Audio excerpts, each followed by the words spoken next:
Mr. Lloyd. Welcome to the 6th edition of Emerging Businesses by BW Business World. So, if I ask you your views on the budget 2025, if you particularly talk about the MSME sector, what would you say? Anything that was missing that you feel? I think it was a extremely good budget. I think one is, of course, just the fact that taking a crore of income tax people getting out of the tax bracket was very positive. Specific to MSMEs, I saw a lot of good call-outs. I think one is the reclassification and limits of what can be called an MSME. That's positive. Two is I think they had a special allocation for MSMEs run by people from disadvantaged backgrounds. I think that's phenomenal. And third, there's a creation of a fund that's going to focus on MSMEs getting funding. So I think on the whole, it's been a very, very positive thing.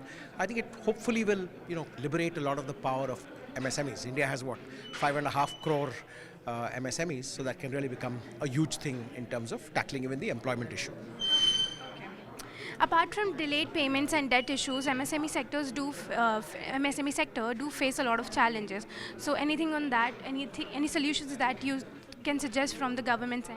I think about delayed payments, I think that's a society attitude. Very little that could be done as an intervention. But as far as debt availability, I think the focus has to be on two fronts. One is to make sure that priority lending from banks happen to MSMEs. The second, I think, an opportunity we miss out is that a lot of private funders, when I'm talking of venture capital, they don't look beyond the big cities, right? And very often, a lot of MSMEs who have great ideas, successful businesses, good cash flow, that is completely out of the radar, right? Very often because the MSME does not know how to present his case to an angel network or an angel funder. I think that is a gap that has to be bridged. But clearly, I think MSMEs should start looking at private funding, not just chasing debt to banks. What investment trends should MSMEs be aware of, and how can they attract funding? What policy changes would you recommend to create a more business-friendly environment for MSME?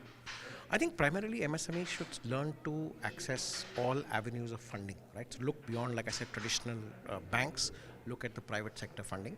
I think that's one aspect. Even in banks, and today at the panel we heard the gentleman from Exim Bank talking, they have specific schemes like Ubarta Sitara that looks at early stage MSMEs, early stage funding, almost like a startup you can call it.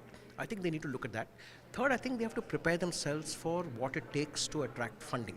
Very often it means, I know MSMEs can't afford to hire a CFO, but you can get an accountant who can teach you the nuances of how to reach out to funding and how to ensure that you become attractive to a potential funder. Okay. One last question. Your advice to young entrepreneurs who are planning on to join the industry. Anything on that? I think India is well poised. I think this is the best time to be an entrepreneur in India. I think, in a sense, we have a huge population. I think India's economy is on the upswing. I think the opportunities are huge. I think today you have a lot of access to private funding, which say 10, 20 years back was not there. You have a well-developed angel network, you have venture capitalists, you have private equity, and you have great opportunity for innovation. The digital infrastructure is democratic. Everyone has the right to it. So I think, India is well poised. This is the best time to be an entrepreneur.